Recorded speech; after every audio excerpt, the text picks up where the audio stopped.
Hi, it's Ben Harper here from Datafy. Today we're going to talk about the problem with Twitter's advertising targeting options.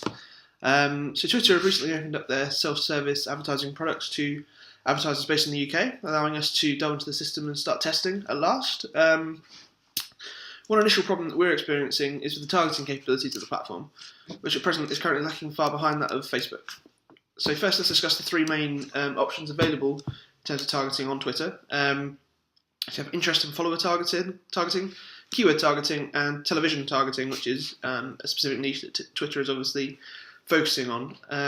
So interest and follower targeting allows you to reach people with specific interests or people who are similar to followers of specific accounts.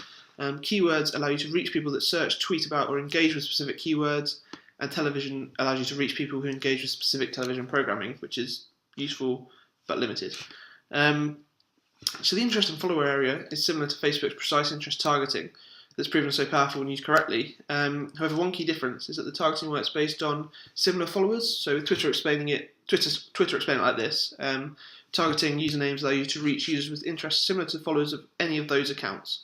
So this brings a slight element of vagueness. On Facebook, for example, I can choose to target all of my competitor fans, whereas on Twitter, I can only target a more vague concept of people with similar interests, people who follow my competitors. So you get a bigger reach that way, but we aren't told exactly what Twitter class as people with a similar interest. So it feels slightly outside of our control, which in an age of exact targeting and with all our data, we don't like that very much. I mean, the results are okay so far, but I'd just like to know what exactly I'm targeting. The keyword potential is more interesting, in my opinion. So targeting by conversation content is a concept that no other mainstream platform has yet rolled out. And if used correctly, it has huge power. There are a lot of good options on Twitter's platform around this, with great features such as negative sentiment filtering, keyword volume estimates, bulk keyword import, keyword match types.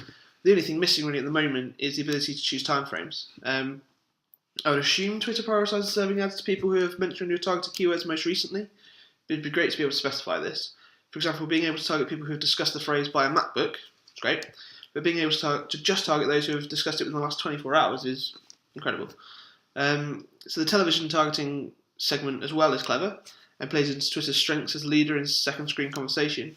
Targeting conversation around a TV show before, during and after the show is a great option if you have the right kind of brand or appropriate content to be relevant within that conversation, but naturally it's not for everyone. It's more of a big brand thing, more of a niche thing maybe at the moment, but time will tell.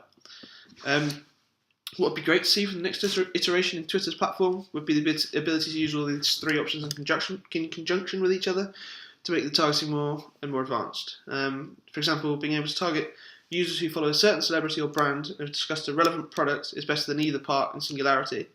A real example of this could be targeting, for example, marketing professionals interested in Twitter advertising.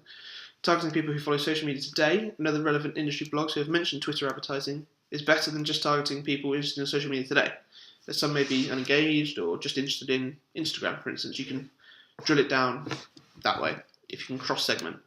People who talk about Twitter advertising alone may be general users discussing the ads they're seeing, not necessarily in a negative frame. So again, putting the two together, you reduce wastage. Here at Datafy, we use this kind of combined targeting on other platforms, and it drives the best success rates and lowest CPAs. So we really need this to see this on Twitter.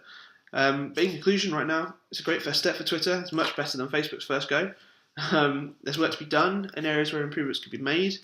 But we'd love to hear what's working for you.